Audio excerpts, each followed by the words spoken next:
Hey, it's Chronologically Gaming, the only channel that's perpetually retro because we're playing every video game in order of release. One man, one ultimate quest, play every video game. Welcome to March 1982. We last played Philosopher's Quest for the BBC Micro, the incredibly ridiculously hard, can it be even harder, text adventure game. Let's press forward and see our next game. We're next going to the arcade, and this is Pioneer Balloon. Let's go to the arcades in Japan and see what Pioneer Balloon's all about. Starting with the artwork. Here is the advertisement that they had in Japan for Pioneer Balloon. This one is a spiritual successor, or sequel, loosely sequel, of Fantasy, which was highly rated, loved it last year. So let's see what Pioneer is like and how well it plays to Fantasy. If we go to North America, when it was released by Rockola, there's the advertisement flyer for Pioneer Balloon. New Heights in Video Adventure. So this is by SNK, another one that is going to blow up the scene of arcade games. This is them in their infancy. It's got new scenes, new sounds, cannons, bombs, arrows, lots of stuff. We flipped this advertisement flyer over on the back, and you can see they break down 6 different scenes that you'll play in, where the balloon's attacked by arrows from covered wagons below in the first scene. Then we go to sailing over the village natives, hurling spinning boomerangs at you while you dodge deadly birds. Then the next scene, where you're over water, the birds become vicious, and gorillas on floats hurl coconuts at balloons. More gorillas in the arcade. And then we go to another scene where it's a battle of the elements. Your balloon swept into the torrent of devastating water spouts in one of the most colorful video sequences yet. And then scene 5, over the desert again, this time rolling cannons firing at you. Birds are back. Of course there's birds. And then the last scene, navigate over mountains, avoid deadly birds, making precise landing at the Fort of Freedom. And just like Fantasy, they're boasting lots of scenes, but I believe Fantasy was 10 scenes, which was very impressive. There's the example of the arcade cabinet there. Oh, great. Yeah, I've never seen or heard of this one. I've only played Fantasy like we saw before, but Pioneer Balloon, let's see what happens. This one's controlled with an 8-way joystick and just one button for bomb. All right, we're going to the arcades in Japan. This is by SNK Pioneer Balloon, the beginning of March 1982. Yeah, there we go. Really enjoyed Fantasy. So I want to see if this one lives up to what Fantasy had. Bear in mind, they changed up game modes in Fantasy. They had not just scrolling shoot-em-ups, but then they had moving around on the ground and had different objectives for each scene. And the music. Fantasy was, I would say, the best music we've heard because every scene had a different song. And they were even ripping off famous ones like Funky Town.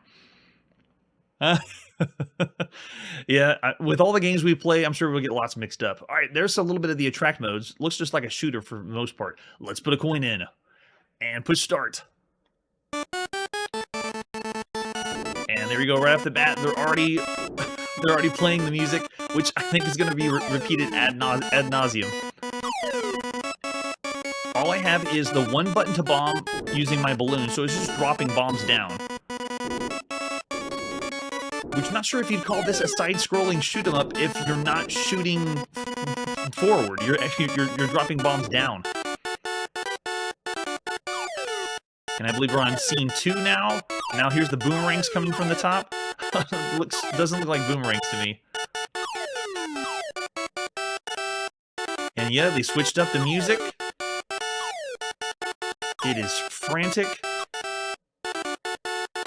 Oh, they got me.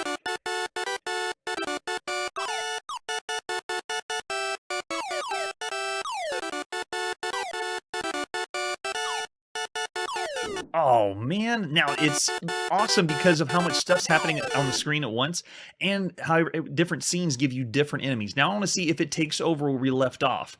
So putting another coin in and pushing start, it did not. Now Fantasy allowed you to continue right where you left off. It had checkpoints and whatever scene you were on, you continued there.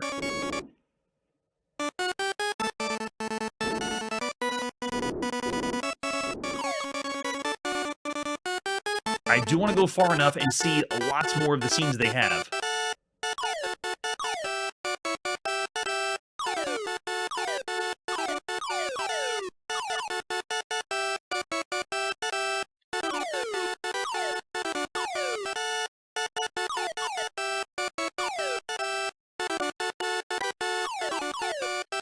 Oh, it came at me so fast.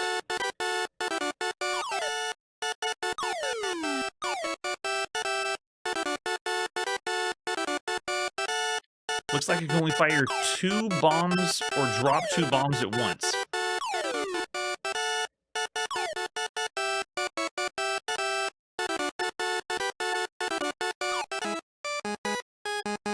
Alright, now round 3.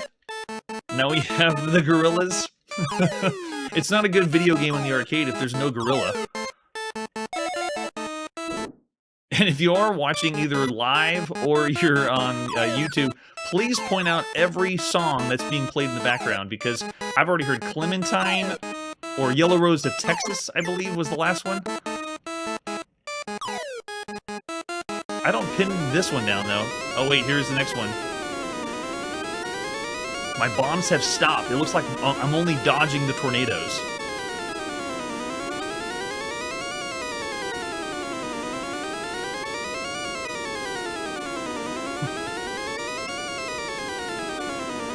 Yeah, the bomb button is not working.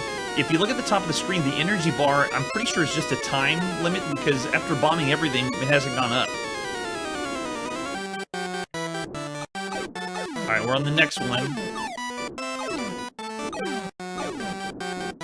Oh, the enemy was able to shoot the birds. That's awesome. Okay, so let's see if we can continue. Looks like we do get to put in initials. Now we're using an 8-way, but we cannot go... The 8-way joystick doesn't allow me to go down. I have to scroll all the way to the right before I can put in my high score. Well, there you go. High score's in. Now can we continue where we left off? Oh, Tango. Okay, yeah, that makes sense. All right, putting another button in, and if we go, does it... It doesn't. I don't believe it. It goes all the way back to the beginning. So, Fantasy was done by SNK, and this one as a sequel, spiritual successor, whatever you want to call it, doesn't live up to nearly enough hype. If we were in the arcades right now in Japan, and they had both Fantasy and Pioneer Balloon, Fantasy would still be the better one.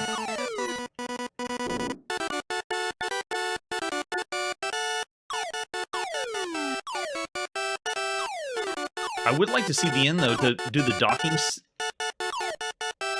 scene they talked about. Oh, no. Is that game over already? And it does start all the way back at the beginning again. Wow.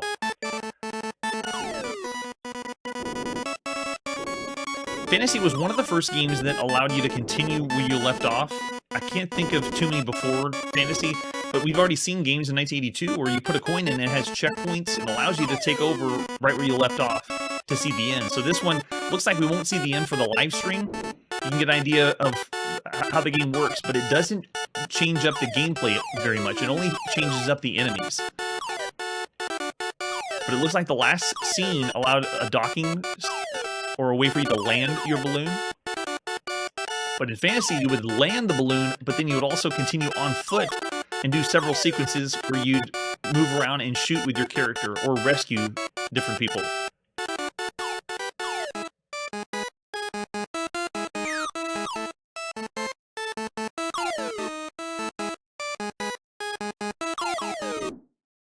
All right, so there you go. That is Pioneer Balloon.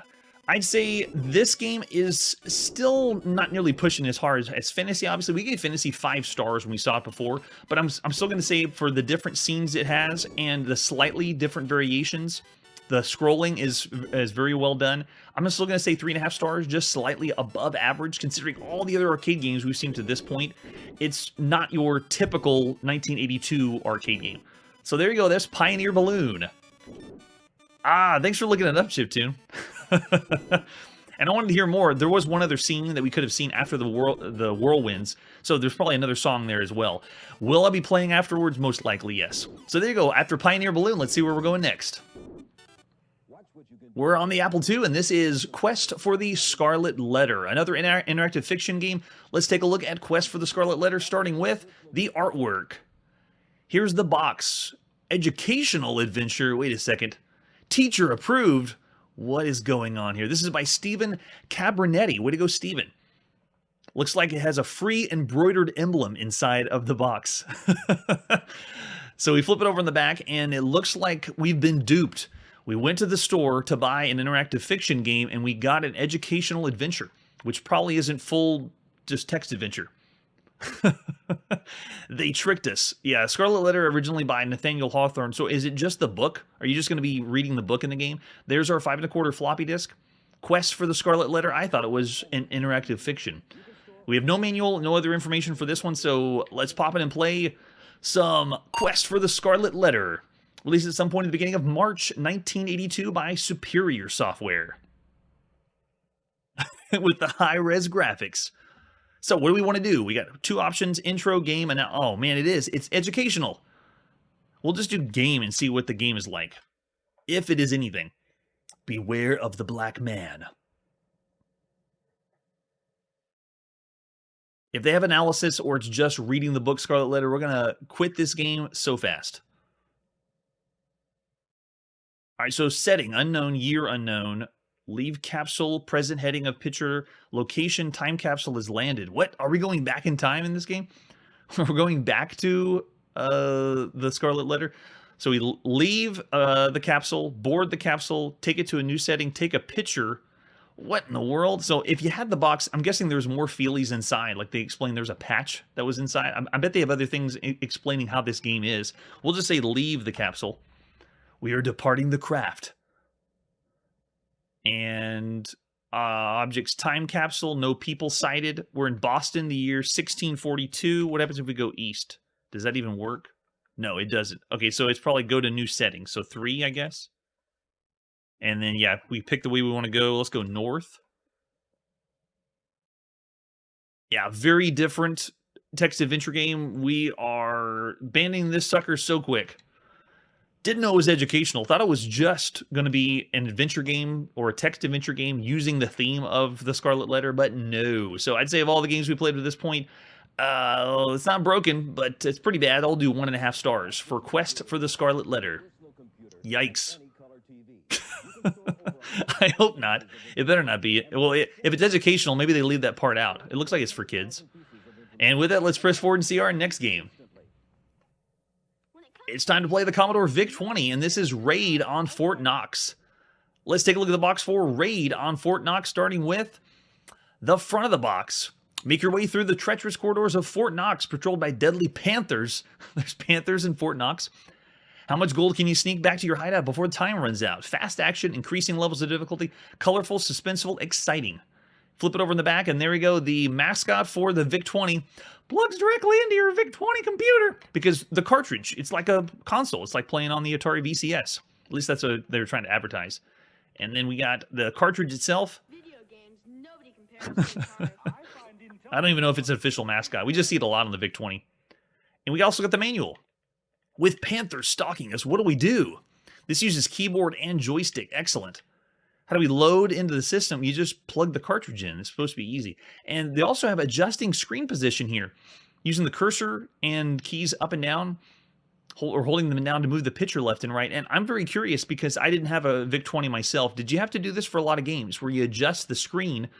And this is something we see later in different models of computers, but early on, this is the only system I can think of where you have to adjust the screen, or at least they say that in the manual. And also, screen flutter. They say use Shift F7 if, depending on which TV screen you're using. It can flutter, the screen may flutter up and down, it says. Wonder how prevalent that was. So anybody in the comments wants to say if they had a VIC-20, if you had to use that. And then also to choose the challenge of the game is what we do next. And then the object of the game is to grab a gold bar, find your way back to your hideout. Take as much time as you need to get to the gold, but once you have it, the time is limited. And also, deadly panthers patrol maze passages. It'll take several trips to clean out vaults. We played a game similar to this on the VIC-20. It was just the top-down maze version of it. This one's a little more polished, you can see with the marketing. Yeah, similar concept as Lock and Chase, but a little bit different. Earn the money you want. So joystick is all we got to do to move around, and that's it, right? Nice. And then try these other exciting games from Commodore, because I believe this is published by Commodore themselves. For other versions, we have the European version, or in North America. Here we go. It's time to play Raid on Fort Knox. Yeah, by Commodore Business Machines, CBM, at some point at the beginning of March 1982. There we go. They keep your high score, which is pretty nice. You can use keyboard controls if you want to. We'll be using joystick. Press F1 to start, or space for level. Oh, cool. You can pick the level? How many levels is it? 4 levels. Okay, let's shoot ahead to level 3. Ready and go. Okay, we're in. I'm in the top right of the screen as the blue thief. Gotta move my way into Fort Knox. And we've seen this. Before it was called Raid on Fort Knox, it was called something else. It wasn't done as well as this game, though. So this one, you can see that a company picked up the idea and said, I like that, let's use it. But essentially, you just make your way into the room with a gold, grab a gold bar, and then make your way back before the time runs out without getting eaten by panthers. Let's see if we can sneak around here. At first, I thought it was going to be a stealth game, kind of like when we played Castle Wolfenstein. But no, it is just a top-down maze game. The enemies really don't have a lot of artificial intelligence. We're playing on level 3, and you can see they're just wandering around aimlessly. Let's see if they do anything if I get near. Yeah, no. Yeah, it's just avoiding them. So it's not even line of sight that'll alert into my presence and then chase after me. Or maybe they started with an easy difficulty and then it gets harder and harder as the game goes on. I'm not sure what I'm supposed to be. Well, we saw on the front, I'm supposed to be a human being, but it looks like I got more legs than a human being. The background music is so intense. But the panthers don't seem to be going any faster as we move on.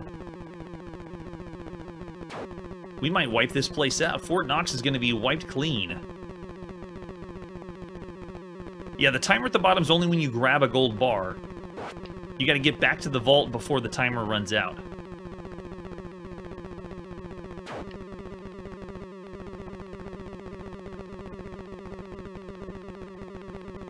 Almost got it. We might get through level 3. I was really expecting the panthers to move a lot faster, or possibly follow me, but nope, haven't seen that. I just need to watch their pattern and then go for it. Don't do anything stupid now. I'll just wait for them to go there and then go down.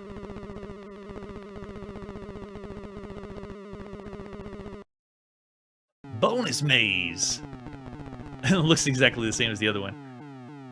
Alright, so there you go. That is Raid on Fort Knox for the Commodore VIC-20. Concept and idea, we've seen a couple other games very similar to this one. I'd still say of all the games in 1982, it's about average. Perfectly 3-star game. Works well, fun to play. It's barely even Pac-Man. I mean, the intelligence of the enemies weren't even up to snuff. Right? Oh yeah, and I guess the repetition over and over again. Yeah. I wouldn't call it bad considering everything else we've seen that you could play on home computers. Alright, so after the Raid on Fort Knox, let's press forward and see our next game. Oh, and to another totally different game. This one is Rescue at Rigel for the Commodore VIC-20. This is one we've seen both on the Atari home computer and the Apple, I believe. So let's look at the box for Rescue at Rigel.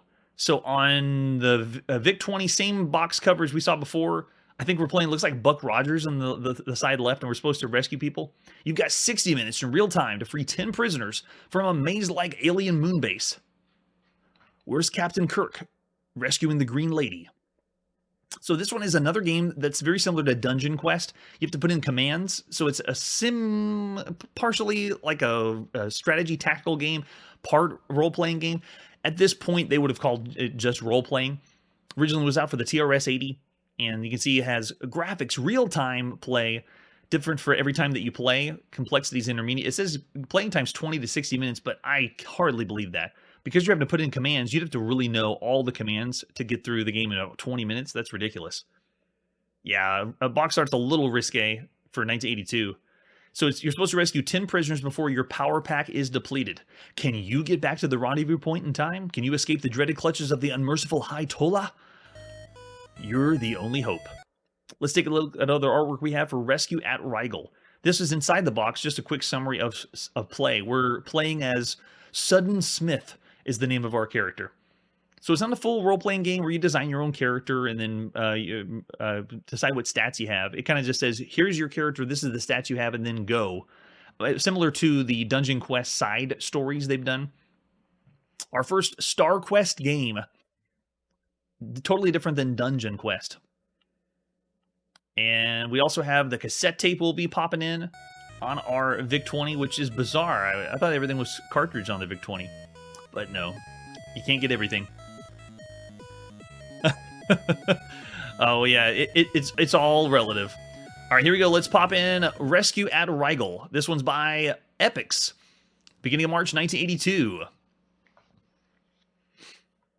Now, the content of this game, just like the other ones, is massive. It's a very amazing attempt of playing a game on your home computer. The thing, though, is it's 1982, and we've already seen role-playing games and other games that utilize controller support and not putting commands in. All right, so I'm going to try the joystick just to see if it does anything, but I'm pretty sure it's not. So hitting the key to begin, we'll go keyboard, and then level of difficulty, we'll just do 2 for now.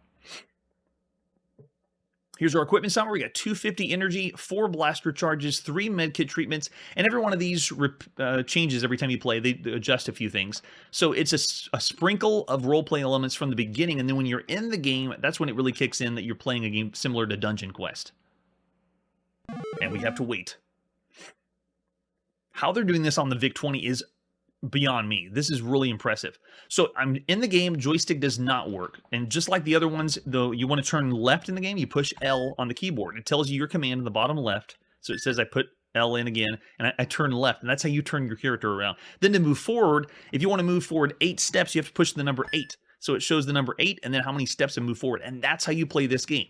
We played this like this way in 1978, where it was pretty impressive, but now in 1982, it's a little more cumbersome compared to the other ones we've seen on the computer. So we do 4 steps forward, move forward. How about 6 steps forward? We go to the next room.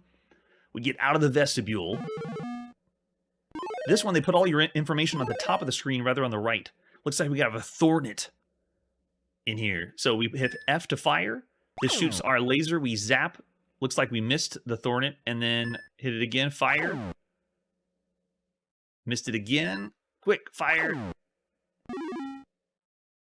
It hit us. Fire. So this is a battle sequence for Star Quest. And looks like... Okay, I thought it went away. Got it. So battles play out. Yes, he dies. They play out in a random sense, depending on your stats and how well you've done. Whenever you hit fire, when the enemy that's in the room, you're kind of like shooting your laser, and then determines if it...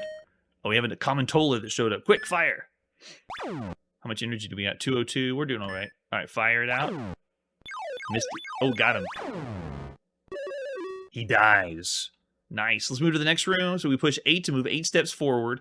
This walks us forward all the way to the next room.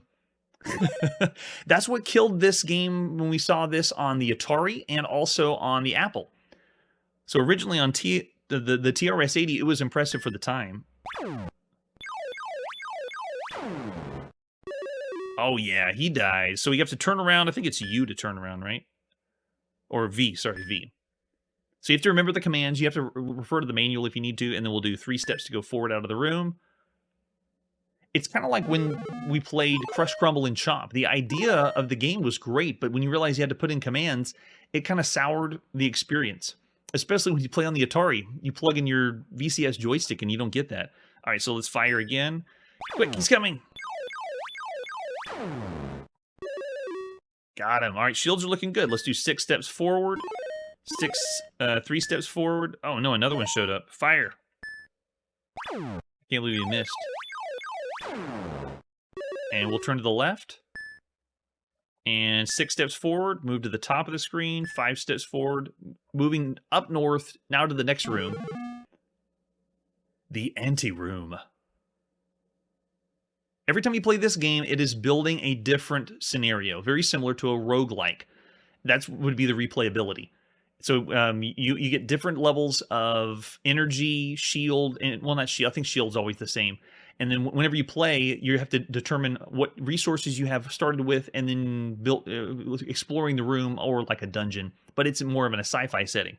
So let's do 4 steps forward, turn left, 5 steps forward, turn right, and 4 steps forward, move to the next room. Yeah, the controls are very, very cumbersome. Hi, Tola. Another one to fight. I would say that the Dungeon Quest series, I like their attack better because you weren't using sci-fi weapons. Uh-oh, do you get me? Quick, turn the shields on. Fire.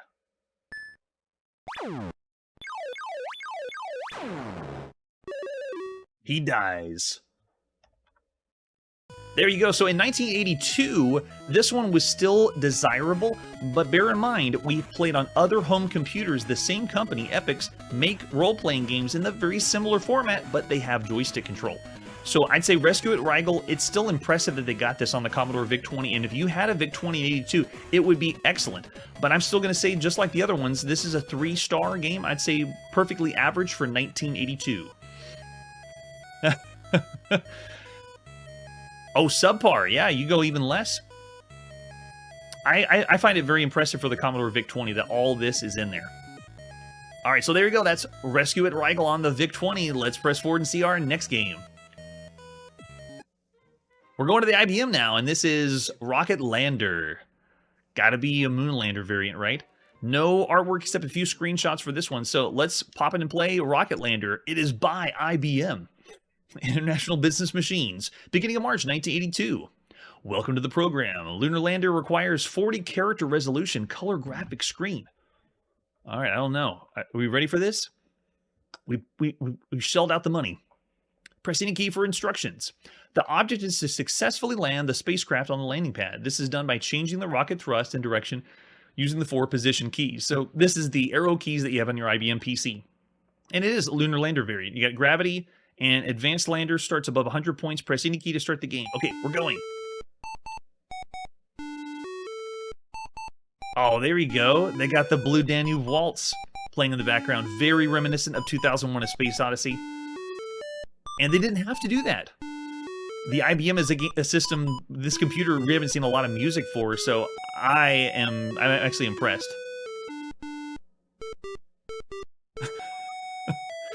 Why haven't we played with this song on other Lunar Lander games? It's so fitting. All right, do we have to go down to drop?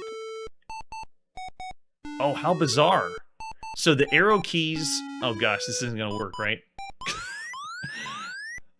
Crash, crash, crash. You need more practice. Practice? Practice? Any other key to continue? So we'll do... Oh, you can switch out the music if you want. No, we want the music.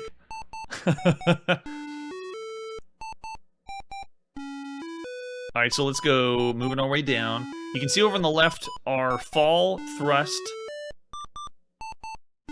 It's kind of cumbersome to play this with arrow keys. You don't have that fine tune you have whenever you play with a joystick. So we'll just do some adjustments. And it looks like whenever you tap the arrow key down, right now you can see my fall is drastically falling. Yeah, negative, and I'm having to switch it now and thrust, but gosh, it takes a lot to get back where it was.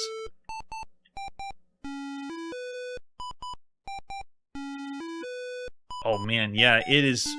It's way too nitpicky on the controls.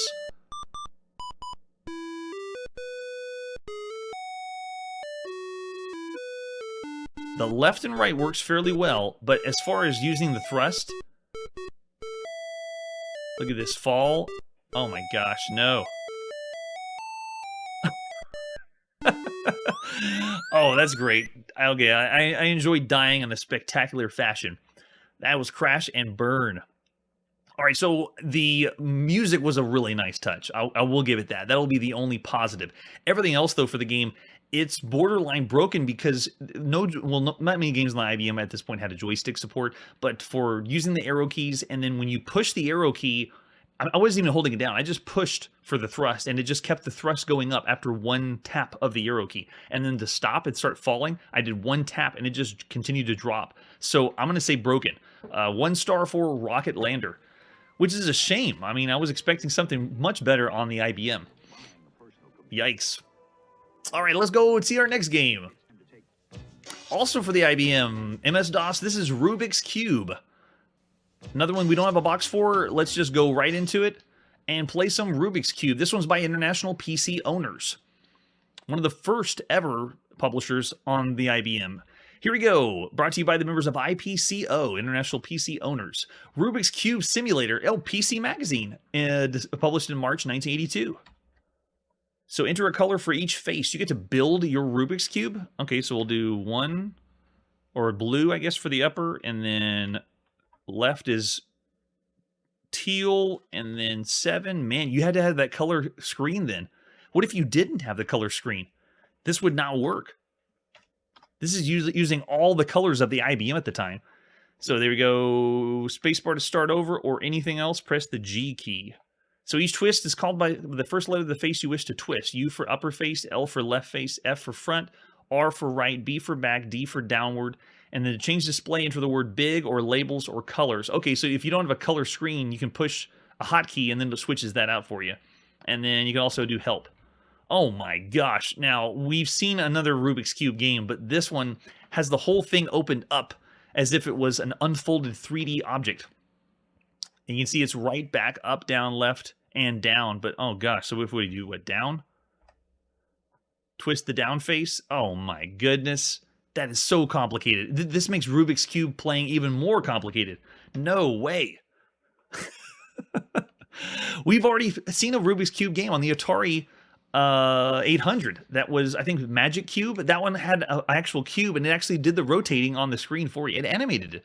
But this one, no. It's just terrible. I'd say of all the games we played, that's even more broken. I'd say half star. Yeah, we're going to say half star for Rubik's Cube. If you're hard-pressed to play a Rubik's Cube game and you couldn't afford the plastic puzzle game in the palm of your hand, then you wouldn't even want to get this one. It's just terrible. So there you go. There's Rubik's Cube. Let's press forward and see our next game.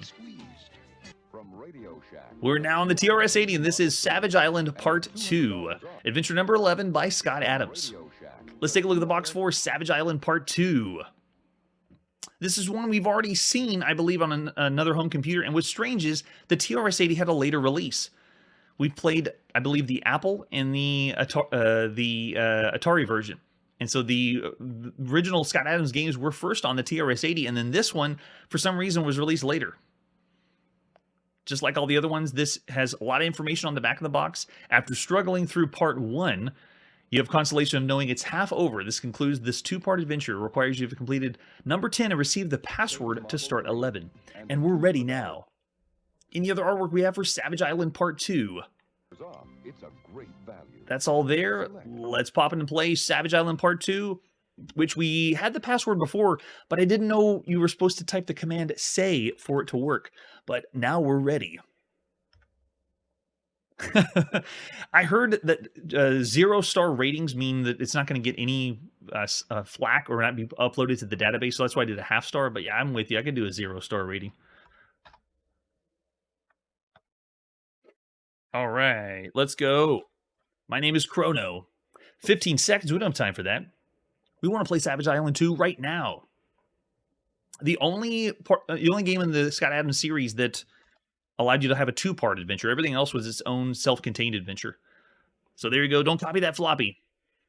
Welcome to adventure number 11, Savage Island Part 2 by Scott Adams and Russ Wetmore. Way to go, Scott and Russ. Dedicated to adventure fans everywhere. So here we go. We've seen and played this before, but it didn't work. You have to have the password to play, and you just got to do say 1, 2, 3. And we're in. A blinding flash of light. I'm stark naked, except one item. Tell me what to do. So what's my inventory? Ah, I'm carrying a bandana. Nice. So what we want to do is we actually want to leave this room that we're in and become asphyxiated to... they're going to run out of air of where we are, because this is taking place in space. All right, so we want to leave. Oh, we'll work with leave. State of extreme undress, except for the bandana given you from the pirate in Savage Island. So we had a bandana from the last game. If you finished that one and got the password for it, make a banana hammock. Enter the force field. Suck in the good air. Okay, so exit. Lack of clothes. Answer, of course, is to hyperventilate. Exit the force field, then breathe out. So what's the force field? We'll go east, I guess. North. South. West, down, up. So every direction or cardinal direction does not work correctly. So how would we do exit? Don't know how to exit something. I'm in a small metal room. Leave room. It's beyond my power to do that. Let's look again. See nothing special. Okay, so we need to be able to exit the force field and breathe out. Go east, south, west, and west again. So exit the force field. Yeah, I don't know how to exit something. So how would we get out of the room? Exit room.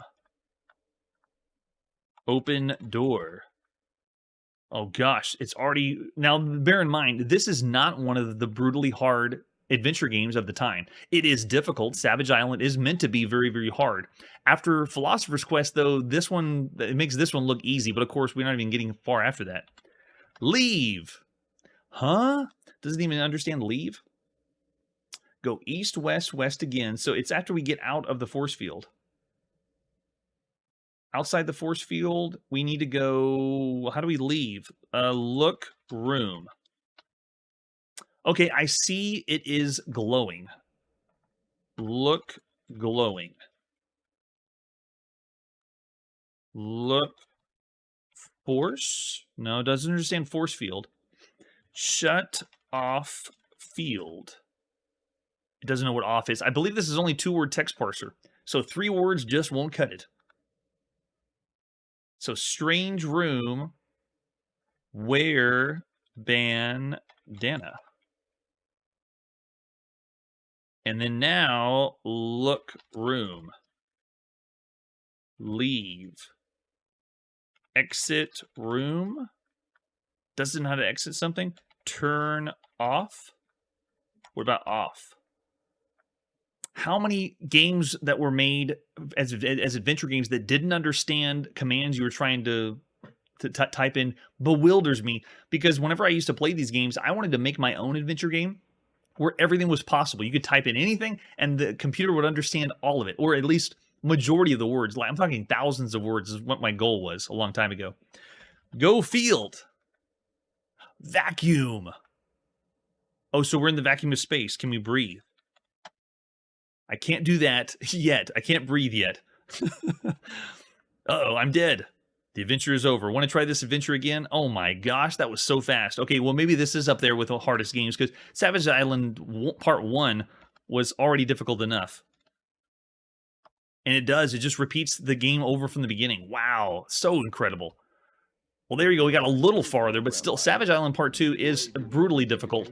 Of all the games we played up to this point, I'd say because of the difficulty, let's go 2.5 stars. It is the game that you struggled to play, but a lot of people did that for adventure games. You asked around and got as much help as you could. Thank you, Death. We die a lot here on Chronologically Gaming. So there you go. There's Savage Island Part 2. Let's press forward and see our next game. This is the Sea Invasion for the Commodore VIC-20. We're going to England to play the latest game by, I believe this is Rubik software. Let's look at the artwork, starting with the front of the box. Fight off the attacking sea creatures as long as you can. Shoot the whale for a surprise score. Oh my gosh, that's not even a screenshot of the game. It looks like they painted on what looks like a screenshot. A real action shot of the game, and they even have it in French at the bottom. Lets you know we're really going to Europe. And then example of the cassette tape there. This is by Clifford Ramshaw. Way to go, Clifford. For other versions, we have one that's part of a multi-part cartridge, and then the Rubik version. We're playing the Rubik one. It's some point in the beginning of March 1982. This is Sea Invasion. All right. What skill level do we want? We are pros here. Let's go 4. And I do not want to wait. We will fast forward if we can, and we hope that this uses a joystick. Okay, so ADS or joystick, yes, it works. And it let me start with the joystick button, nice. It is a Space Invaders variant, but we're under the water. Totally different. Our berries are already going down really fast.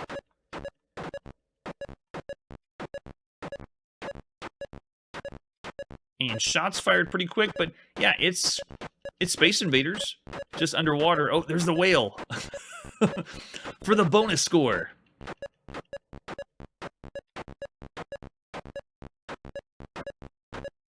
We are playing games all over the world, and if you were in Europe on your home computer, this would actually be a pretty fun title.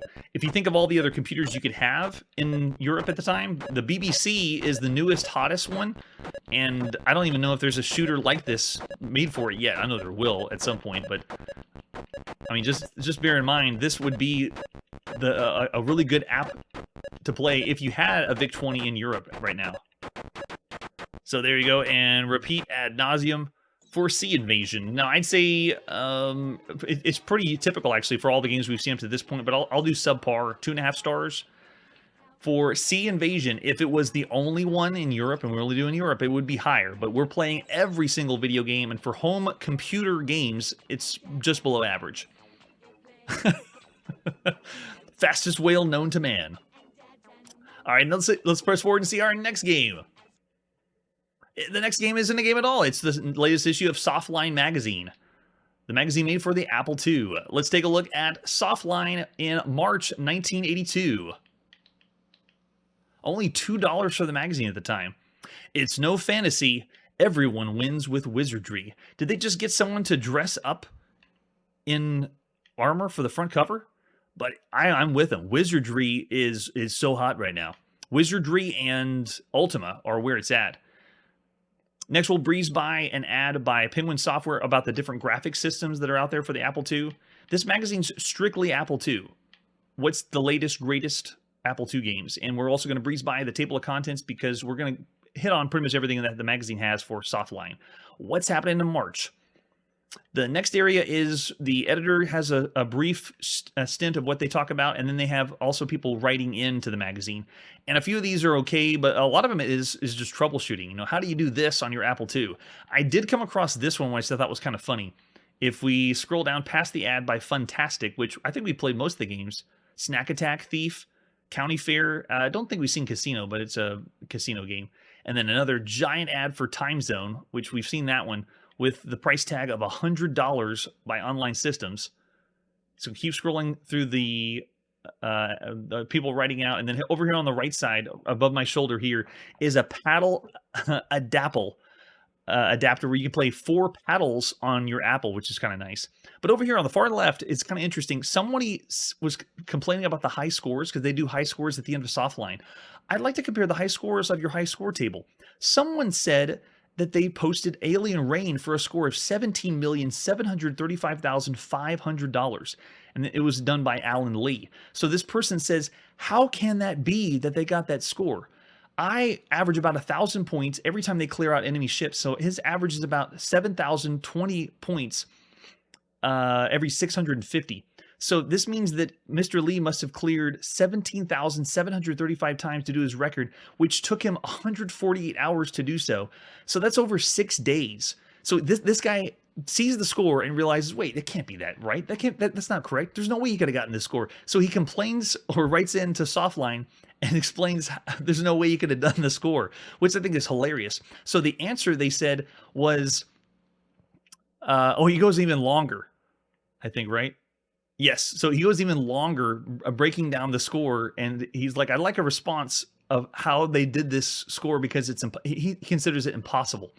And so the answer was, Alan Lee reported that he and a group of friends achieved the score working in a relay. They reported that way to Broderbund. So the Broderbund score was a bunch of people that worked to get the high score. But I just find it so funny that someone saw the high score and was like, what? No way. He was playing the game for 6 days? But that's accurate and amazing that people did that at the time. All right, so let's breeze down to the next ad. This one is by Horizon, and Horizon's got 2 games that are coming out: Fathoms 40 and Cloak and Dagger, but not the Cloak and Dagger you think. The one you're thinking of would be 1984. This one's a different one, but I'm not too familiar with this version of Cloak and Dagger by Horizon Simulations. If you know any information on this one, give me a heads up because there's nothing in 1982 about this Cloak and Dagger. Right? Yeah, now one player could. Back in 1982, though, no. Because think of most of these games weren't saving scores. The computer games that saved, you had to get a disc, put the disc in, and save it to your disc. Our next article is an article by Alan Tomerick Tom or Vic, sorry, about the money that's going into arcade games and computer games and the differences. And he breaks down something kind of interesting where people were complaining that VisiCalc was originally introduced as $100 when it came out in the spring of 1980, but now VisiCalc goes for $250. He's comparing prices of software, like if you're going to program an application or program a game, and what's going to make the most money. And so right now, Time Zone has surpassed as the most expensive game. It's $100, he says here. And majority of games that are sold on computer are around $30 on average. And so what's the bottom line? Which one are you going to make more money off of? Doing an arcade game for $30 or something cheaper? And it really depends on if it's going to sell or not. So this article is about should you be programming for applications or for video games? So very interesting. Oh yeah, that's true. The marathon gaming, we'll go for a long time playing Relay. Nowadays, it's not uncommon, definitely. All right, so we'll keep going down through this article. On the left, we have a Apple compatible joystick, which looks like it's from the 70s. $60 though for a joystick that's not the official Apple joystick. And then this next one's an article or an ad for Lisa getting help programming assembly language, which is the way to go if you want your games to go fast. And then the next article is about Zork. It's about the text parser for Zork, which this is an article by Ken Rose. This is pretty impressive. At this point, Zork, I would say, is the best adventure game because of the technology with the text parser. It doesn't do the two-word text parser or noun-verb. It allows you to type in sometimes full sentences, and Zork understands it. So this article breaks that down, which is very impressive. Zork is one of the higher-rated games we've seen for all this interactive fiction that we've played, or battle through, depending on if you like interactive fiction or not. All right, so let's breeze through this one. Scroll to the next ad. This for Raster Blaster by Bill Budge. It's the lead for the top pinball game at the time in 1982, or video pinball.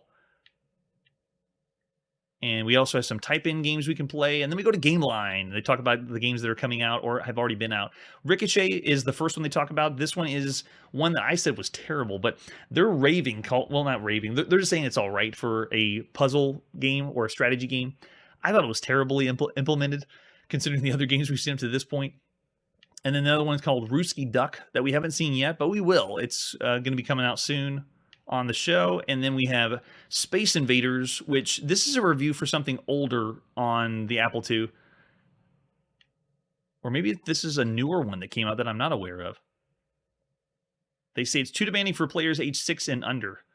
So if you want a hardcore Space Invaders game, play that one. And then Energy Czar, which I think they already had a review for Energy Czar that we've talked about. It is a own your own business, make decisions kind of game. And then a game called Twerps, which we haven't seen yet, and Horizon 5, which we haven't seen yet. But we will. We will play them all. Yes, possibly. The reviews for this magazine do not have any rating system. There's no star rating or out of 100 rating. It's just, let's just talk about the game, and then you read on what someone thinks about the game. Here we have an ad for Threshold. It's an okay shooter for the time. And then scrolling down to Apple Fest, the most spectacular extravaganza ever for Apple users. There you go. Apple Fest in Minneapolis. If you want to go, September 16th through 19th, 1982. Hundreds of manufacturers, distributors, dealers will showcase the entire spectrum of Apple-compatible products, including computers, components, peripherals, plug-in cards, publications, gifts, magazine services, so everything about Apple. Be there. And then the next ad is about educational software of what the computer teaches best. Like, what are the things that well, mostly the Apple, but what is the best thing that the computer can teach you? And it breaks it down into 3 categories. Since it's educational, we'll go by, just breeze by that one. This next one is some coming attractions that are for online systems or Sierra Online. Ultima 2 is going to be coming to the Apple II soon. Cannonball Blitz by Olaf Lubeck, The Artist, and EPF 4. I don't know if that's even a game, or I'm not familiar with that one, if we're going to be seeing that one. The Artist, though, is software, I think. But Ultima 2 and Cannonball Blitz, we'll be looking out for those. See them at the West Coast Computer Fair. This is still the educational article. And then the new players here on Sierra Online. This is, or no, not for Sierra Online. This is for the company Datamost. This is Dave Gordon, the president of Datammost, another company that we've only seen, I think, 2 titles for, but we're going to see a lot more. Another software company soon to release Swashbuckler, Missing Ring, which is another high-res game, so we'll be checking those out soon on the channel. And then a big ad for Gabelli Software, and boasting that they program for IBM, Atari, and Apple. The name says it all, for the game that says it all. And then another thing they do here is showcase other companies that are making software. And this one is their showcase for Horizon Simulations. Blazing the Oregon Trail, frontiersmen open up the Pacific Northwest just in time for the onrush of land-hungry Americans. Now, they said Oregon Trail, but the game is still not out yet. Or maybe it's coming out. Is the real Oregon Trail? No, it's not. It's not the actual Oregon Trail you think of for the Apple II yet.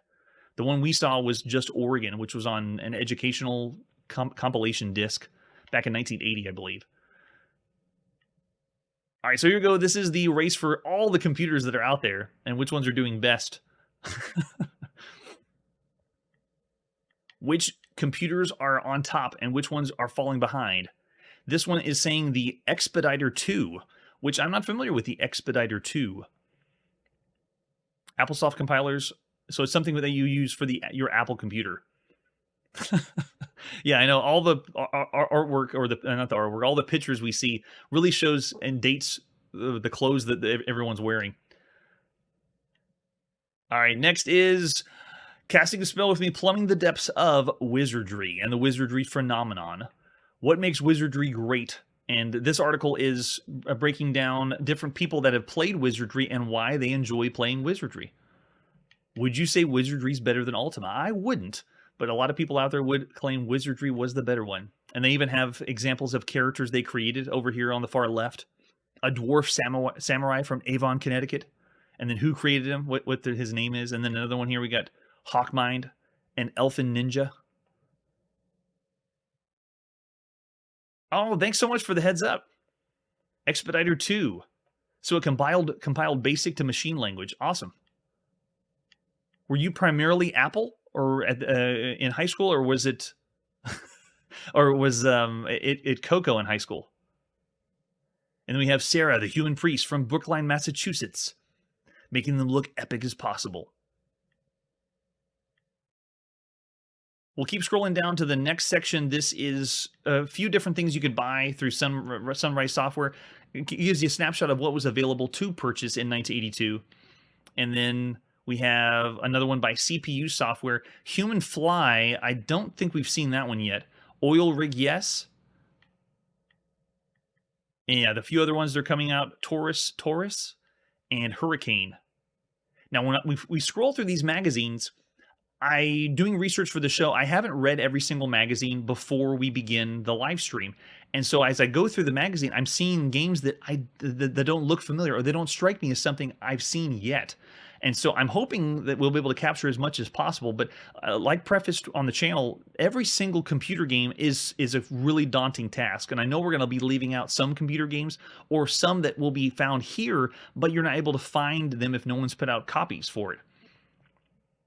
Pet in elementary school, Apple II in school, and then Coco at home in high school. Yeah, there we go. Nice. Had it at your house, I'm guessing. Coco at home to program. And then we go through another ad by Mouse Attack, however you want to pronounce it. We did check that one out. Pretty fun for the time. And then an interview with Robert Woodhead, the Robert Woodhead, one of the co-creators of Wizardry. Breaking down his inspirations, where he got it from, Dungeons and Dragons, obviously. Cool interview there. And then we have an ad for Photar, which we haven't seen yet. High Adventure in Deep Space.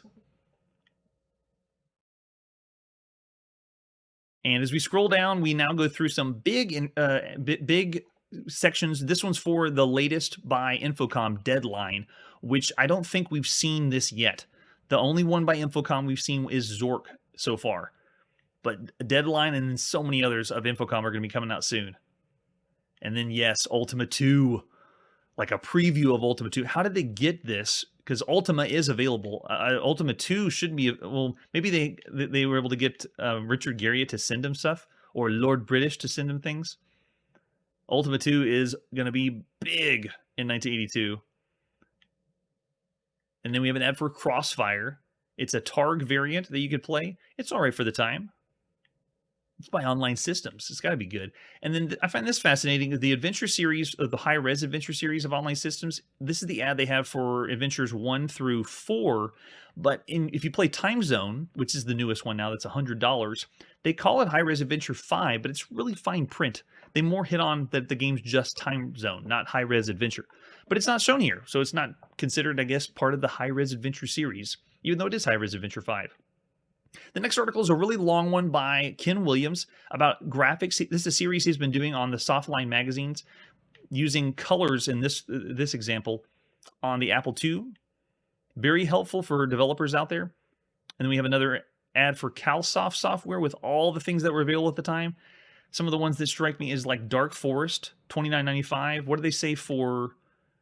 Are they charging $100 for Time Zone by Online Systems?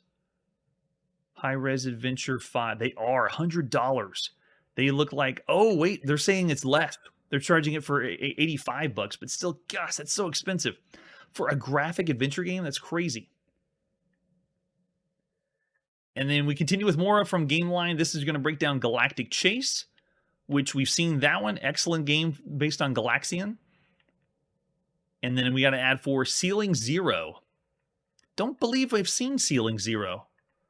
See, this is why I like going through the magazines. What is Ceiling Zero? High-speed action game written in 6502 machine code for, I'm pretty sure, Apple II. It says 1981. Yeah, it doesn't strike me. What is Ceiling Zero? And then we go through a game called The Eating Game. What is The Eating Game? Lone Soldier holding up 1,000 Crazy Apache. American Wine, blah, blah, blah. Spy novel. View from the Rising Gorge. Is it a game, or are they talking about other games on the Apple II? The latest craze sweeping America and rotting the minds of youth. We find eating games in bars, arcades, home video, and toy shelf, and the prominent displays of microcomputer software. Elements of the eating... Oh, okay. It's just video games that where you're playing as someone eating, like the Munch game or Snack Attack and things like that. That's the eating game. Yeah, Jawbreaker they have. Hungry Boy is another one. I wouldn't say that's the craze. Maze craze is what's happening with Pac-Man, not the eating game. Oh my gosh, Chiptune, why'd you post that? Can you imagine paying $300 for one game? That's insane. Even the AAA titles, there's no way anyone would pay that much nowadays. That's crazy. All right, I want to get down to the high scores that are here at the bottom. Yeah, there we go. So they got high scores for these games over on the left side. David's Midnight Magic, Death Star, Asteroids in Space. Do they have Time Zone? No, don't see Time Zone. Anything way too high for a score. There you go. David's Midnight Magic. Someone at Broderbund posted a score of 1,158,600. Some guy named Terry Sullivan in Agora, California. Oh, gosh. So there you go. There's Softline Magazine. We don't rate any of these magazines, but gives you a quick preview and what's happening in the world of Apple in 1982 or March 1982. All right, and that's where we put our video game playing on pause. Push the pause button. We got so many more games to go through and play, and lots more to see that you may not be expecting. I know that whenever you look ahead and you know something's going to be released, you never know exactly all the other games that came out around, and that's what's the fun of the channel. That's it for today, and like I always say, you don't have to be a good gamer to get a super high score. Hey everybody, thanks for checking out the channel and joining me on my quest to play every single video game in order of release. We'll be streaming live every weekday at 9 p.m. Central, so join us and let us know if we missed any games along the way. This video would not be possible without Launchbox, RetroArch, and MAME. Tell all your friends there's some crazy guy named Chronologically Gaming trying to play every single video game. We have links down below that'll send you to places like our Discord and Patreon, and one that says all the video games we've ever played. If you go there, it's a list of everything, and you can click right to the game you want to see. Chronologically Gaming is the name to look for. We are perpetually retro, and we will catch you next time.